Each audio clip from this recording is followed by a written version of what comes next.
Hey guys, Anime Gypsy here with another One Piece review. This is episode 830, and how should I say this? The reason this is late, first and foremost, is because no matter which way you look at it, college is more important than my YouTube channel, and I need to get good grades, so that comes first.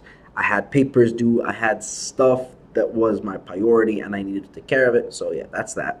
And the reason I'm doing this episode is because I haven't done the episode reviews because I didn't think they were significant, but this episode tells us something. Tells us that the animators are now actually putting forth actual effort into creating art pieces and not just finishing the episodes as they previously were in my perspective. This is something else. This is new. This is nice. The director of this episode should be proud of himself. Now, overall, there are 9 things I want to talk about in this review. And the first one, Sanji's struggle. And obviously, when that scene where Sanji's walking by and he sees Pudding, he's like, kawaii. Honestly, I didn't think it was necessary, but it was funny. And, it's little things like that that are actually very good. Because, no matter which way you look at it, this is non-canon material. This scene is not canon material. But you need scenes like this to fill up the episode that are both entertaining and filling in terms of time. So you could have like this scene was a few minutes, so you had a few minutes off because of this, and it was pretty funny and people liked it. So again, this is good technique for the animators, filling up time using very entertaining in canon fillers. So first of all, that's nice. The second thing I want to talk about is the musical. The musical, like, you look at it at first and you think, oh, it's just something fun, it's just the Big Mom thing. And then you look at it again and you realize that it's a manifestation of Big Mom's psyche. It's basically trying to illustrate the mental illness that Big Mom has. Her specific disorder, basically, when it comes to developments, because there are a bunch of specific disorders when it comes to human development and maturing as an adult, and basically the brain stops functioning at a certain period of time.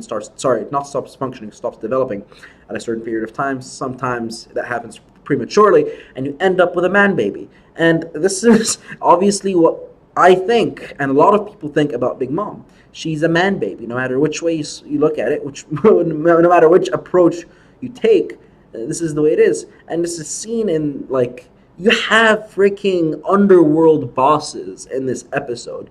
People who take care of people behind the scenes. And you have like this cool musical where they're all like doing what you want and everyone's dancing to the rhythm. It adds like the element of innocence of a child that Big Mom does in fact have.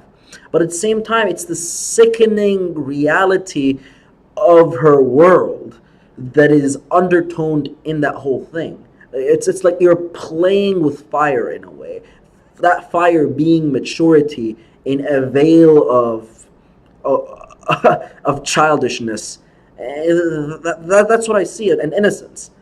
Big Mom has this whole veil of innocence around her that is convincing her this is all fun. Killing people isn't really that sickening. This is just, you do something that I disapprove of, I kill you. It's basically like talking to a 9-year-old. If the 9-year-old ruled the world, if a 9-year-old ruled that much territory, that is a illustration of Big Mom's political outlook, basically.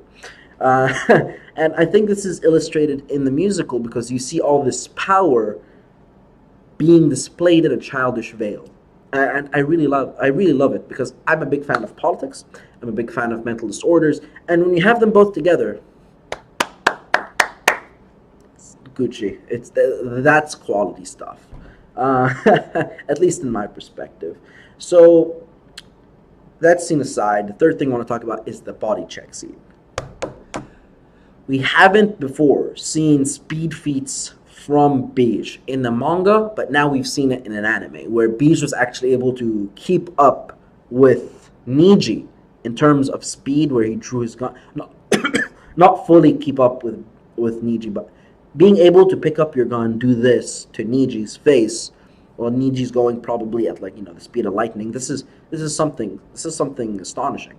Granted, Niji traveled a distance to get to you, and you just moved your hand, so you're slower. But still, that's an accomplishment, and that shows you why Beej is a supernova.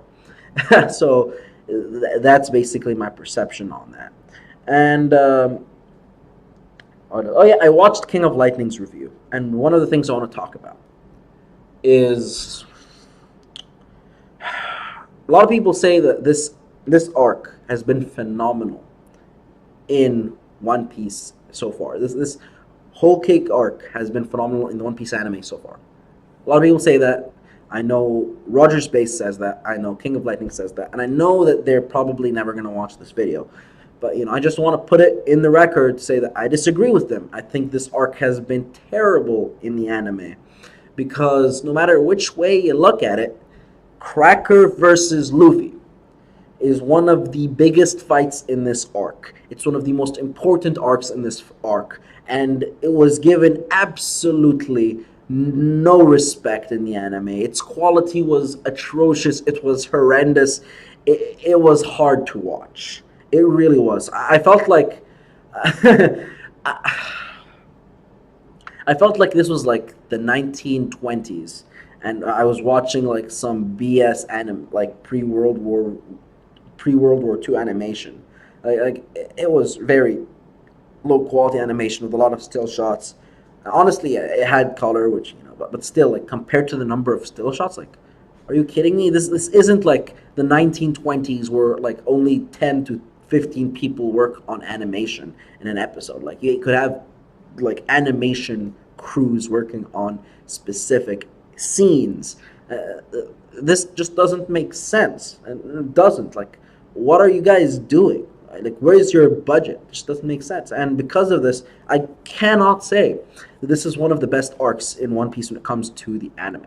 I just can't. I think it caught up. There was a change in directors and producers for the anime, and that's what made the anime good. I honestly, yeah, I definitely agree with this, but I cannot say as a whole the entire arc was phenomenal. No, just no way. Now, the next thing I want to talk about is after the body check is the smoothie. Yeah, smoothie. That smoothie scene where Smoothie offers them again just a screwed up family. It shows you the family dynamic and how, since the head of the family is this messed up person, the entire family is equally messed up. And I guarantee you, most of the Yonko are this way, where the head captain, where the Yonko himself is messed up, and that makes everyone else under him equally terrifyingly just brutal. And I guarantee you're going to see this with Kaido. I guarantee you're going to see this with Blackbeard. Guaranteed. So, what else? The body check. Oh yeah, the Jibra scene. That was Gucci. That was some nice quality stuff. Stuff we've seen from Katakuri, 10 out of 10. Stuff we've seen from Oven, 10 out of 10. Stuff we've seen from Daifuku, 10 out of 10. Amazing stuff all the way through. And this is something else. Katakuri allows people to reflush animation using the illustration of the foresight he has, where you see what happens, and then the anime reuses the animation and plays it again to illustrate it actually happening. So in a sense, you're saving budget. The effect is cool, and it allows you to have more quality time on different scenes.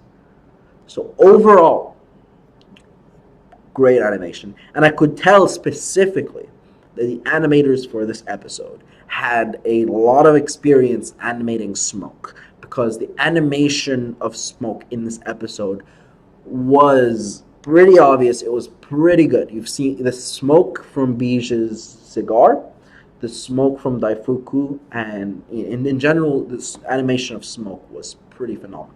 And you could say Electricity too when it comes to Beige and Niji and that little standoff they had, but mostly the Smoke did it for me. It was pretty good. It was pretty good animation of Smoke. Now, there's a scene where you take a look at the wedding ceremony, well, not ceremony, the wedding reception, and you see the people there, and you hear this music. And I kept thinking, like, I heard this somewhere before. And I think, correct me if I'm wrong, I think this is the same music we hear in the first episode of One Piece, where Nami's on the ship before it gets, like, invaded by Alvida. So I think that's the same music. I actually think that's the same music. And overall, the music, again, talking about music, the music in the previous section, the that beat, that new fresh beat that we hear in the musical where we see the emperors of the underworld, that was pretty nice. That was pretty new. I don't think I've seen this before in a One Piece episode, even in this arc. I mean, we've seen musicals in this arc, but I don't think I've ever seen anything like this in One Piece, and I appreciate it. It's pretty nice. It's pretty new. It's refreshing. And I could only imagine what's going to come later because I know what's happening in the manga. So I'm looking forward to more quality musicals like this in the future. Yeah, so yeah, that's something I'm waiting for. So in terms of the voice actors for the Underground Emperors, I did not like Drug Piccolo, and I loved Morgan's voice actor. I loved Morgan's voice. Morgan's voice actor is pretty good. Cannot wait to hear more of him. Now, finally, the most important thing this episode. Vito's sexuality. Vito is officially Vince Smoke sexual. No shame.